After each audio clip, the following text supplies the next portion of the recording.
आइए मंगलाचरण करते हैं।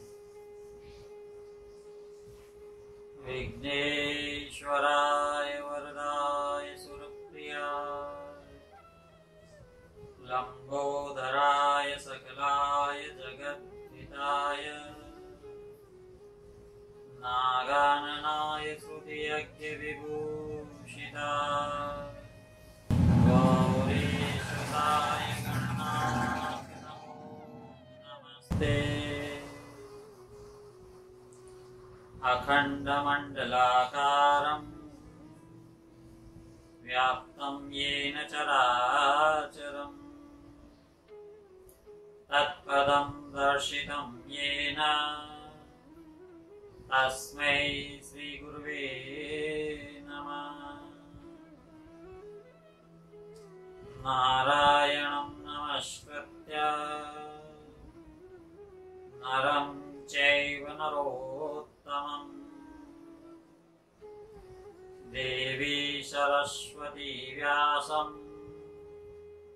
ततो जयमुदीरये। वन्दे वन्दारुमन्दारं वृन्दावनविनोदिनं वृन्दावनकलानाथ पुरुषोत्तममद्भुतं सच्चिदानन्दरूपाय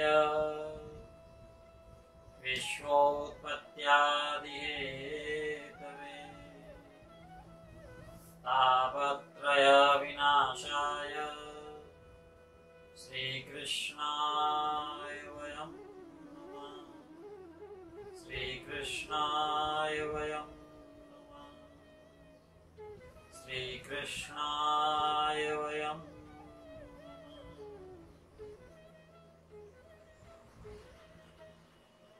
सोमेश मोहि पर अनुकूला करि कथा मुद मंगल मूला। जय श्री कृष्ण। बोल पुरुषोत्तम भगवान की जय। हरि ओम। जय श्री कृष्ण। राधे राधे। पिछले नवम अध्याय में हमने देखा कि मेधावी ऋषि की कन्या जो मेधावी ऋषि के जाने के बाद अकेली रह गई थी, उसका हाल जानने के लिए, उसके दुख को दूर करने के लिए, उसे देखने के लिए मेधावी ऋषि के मित्र महर्षि दुर्वासा वहां पधारे। स्वागत किया था उस कन्या ने, यथोचित सत्कार करके बिठाया और अपने दुख को दूर करने का उपाय पूछने लगी। विचार करने लगे थे दुर्वासा। आज की कथा में देखते हैं कौन सा उपाय बतलाते हैं। नारद जी उत्सुकतावश नारायण से प्रश्न कर रहे हैं, किम विचार्य बृहद्धामा परमा कोपो मुनि अब्रवी ऋषि कन्या तन्मे ब्रूहि तपोनिधे। हे तपोनिधे, मुनि दुर्वासा ने विचार करके उस कन्या को क्या उपदेश दिया। नारायण कहते हैं, मुनि दुर्वासा ने कहा, यद्यपि गुह्याद गुह्यतरम महत्। हे बाले, हे बाला, हे कन्या, यद्यपि यह विषय बहुत ही गुप्त है, गुप्त से भी गुप्त है, यानी अपात्र को देने योग्य नहीं है। उसकी पात्रता का विचार करके ही इसे बताया जा सकता है।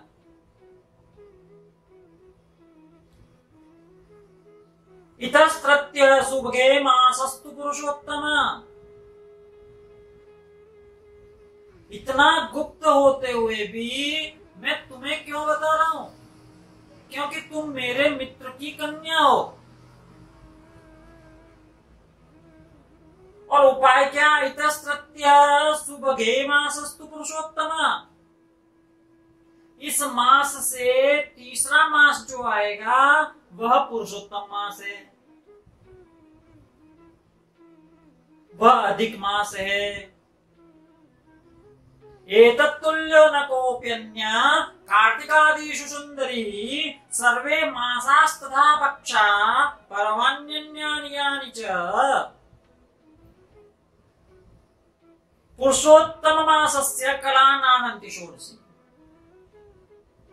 ये देवी, सभी मास, पक्ष और पर्व पुरुषोत्तम मास के 16वीं कला के बराबर भी नहीं हो सकते।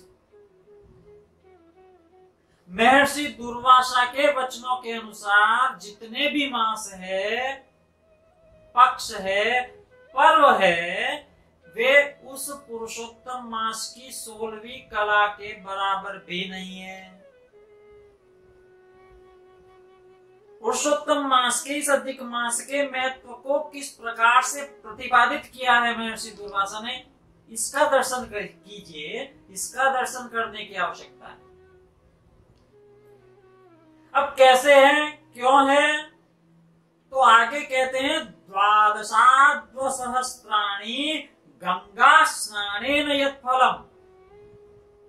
अरे 12,000 वर्षों तक गंगा में स्नान किया जाए, गोदावरी सकृत स्नानाद्य फलम सिंहगे गुरे।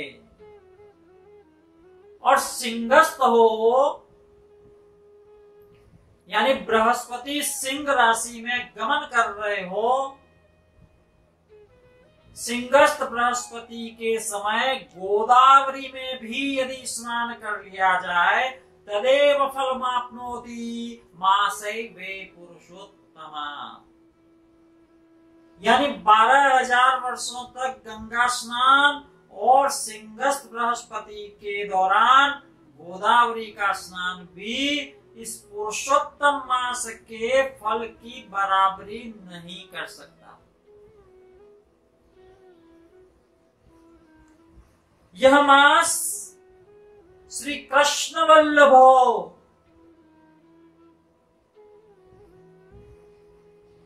परमात्मा का प्रिय है, श्री कृष्ण का प्रिय है, श्री कृष्ण के नाम से ही सेवित है।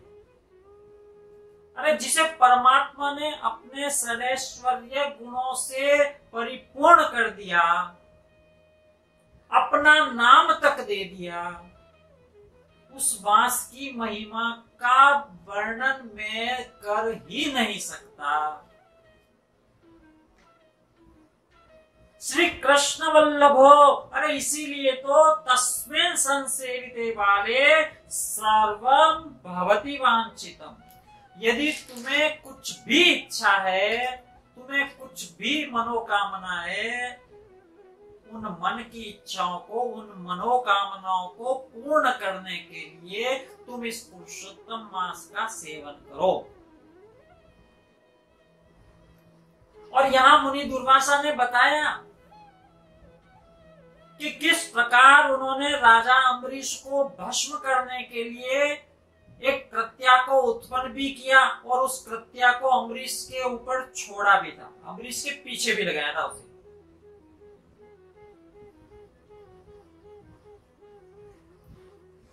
श्रीमद् भागवत महापुराण में ये कथा आती है।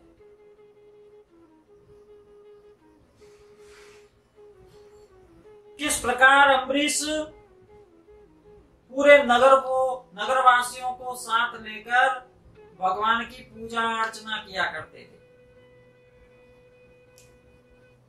दुर्वासा मुनि पधारे थे, क्रोधित हुए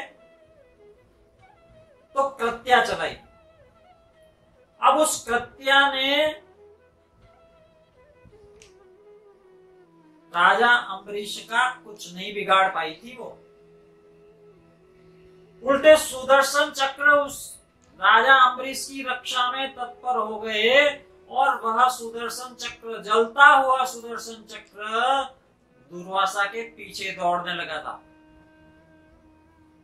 यहाँ महर्षि दुर्वासा कहते हैं कि मैं उस समय उस सुदर्शन से बच गया। कैसे, क्यों? क्योंकि मैंने पुरुषोत्तम मास का व्रत किया था।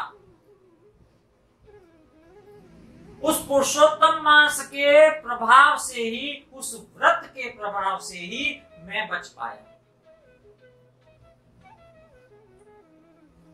यहाँ वह कन्या कहने लगी थी, न मह्यम रोचते,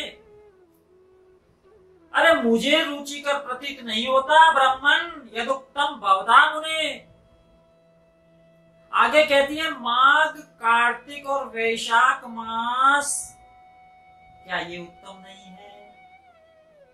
अरे शिव, सूर्य, जगदम्बा, गणेश आदि को छोड़कर आप मुझे पुरुषोत्तम मास की प्रशंसा कर, पुरुषोत्तम मास का सेवन करने की सलाह दे रहे हैं। क्या आपको लज्जा नहीं आती? अरे मुनिवर, ऐसा आप कैसे कह सकते हैं? अरे असूर्य संक्रमः श्रेष्ठा क्रियते च कथम मुने। जिस माह में सूर्य की संक्रांति नहीं हो रही उसे आप श्रेष्ठ बता रहे हैं। वो श्रेष्ठ कैसे हो सकता है? महर्षि दुर्वासा ने जब इतना सुना, उन्हें बहुत क्रोध आया था। पुरुषोत्तम मास की अवहेलना, अवज्ञा करने पर या अपमान करने पर, पुरुषोत्तम मास का अपमान किया उस बाला ने, उस कन्या ने, बहुत अधिक क्रोधित हुए थे महर्षि दुर्वासा। लेकिन कहा उन्होंने, तथापि न शशोपना मित्रजा कृपयान्वित, तथापि न शापेन मित्रजा कृपयान्वित। तुम मेरे मित्र की पुत्री हो, इसलिए मैं तुम्हें शाप नहीं दूंगा। लेकिन हे बाला, तुम अच्छा नहीं कर रही हो। यत्ते मनसे निर्भाग्ये यथा रुचि तथा कुरु। अरे तुम्हारा भाग्य ही सोया पड़ा है। हे निर्भाग्या, जो तेरे मन में आए वो कर।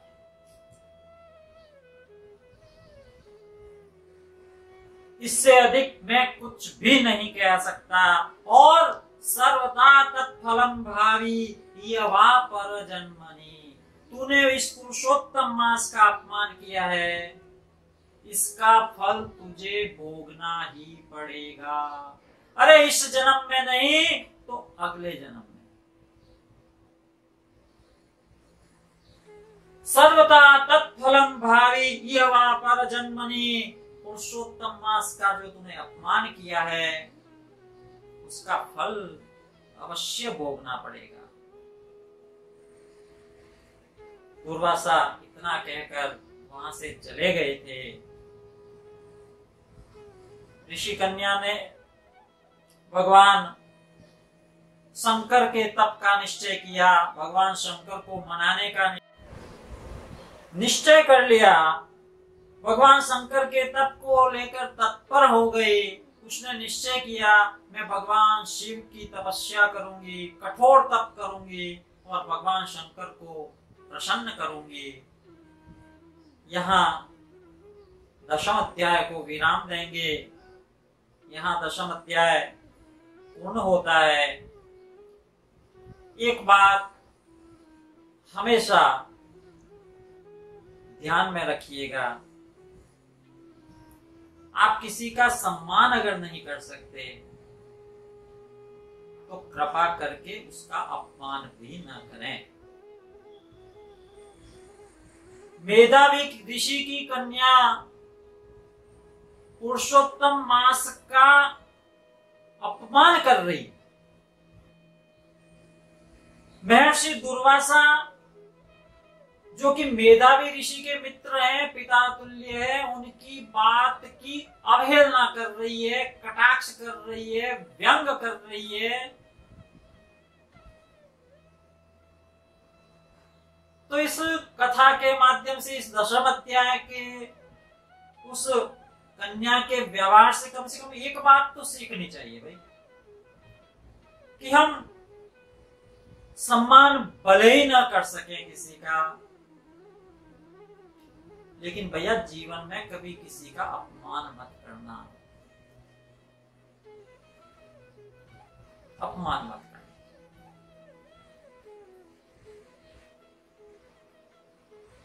कल हम दर्शन करेंगे आगे के अध्याय में कि भगवान शंकर का तप करके उस कन्या ने भगवान शंकर से क्या मांगा और क्या प्राप्त किया। बोलिए पुरुषोत्तम भगवान की। श्री बृहन्नारदीय पुराणे पुरुषोत्तम मास महात्म्ये श्री नारायण नारद संवादे कुमारी शिवाराधनोद्योगे नाम दशमोऽध्याय। कीर्तन करेंगे। श्री कृष्ण गोविंद हरे मुरारी, हे नाथ नारायण वासुदेवा। श्री कृष्ण गोविंद हरे मुरारी, हे नाथ नारायण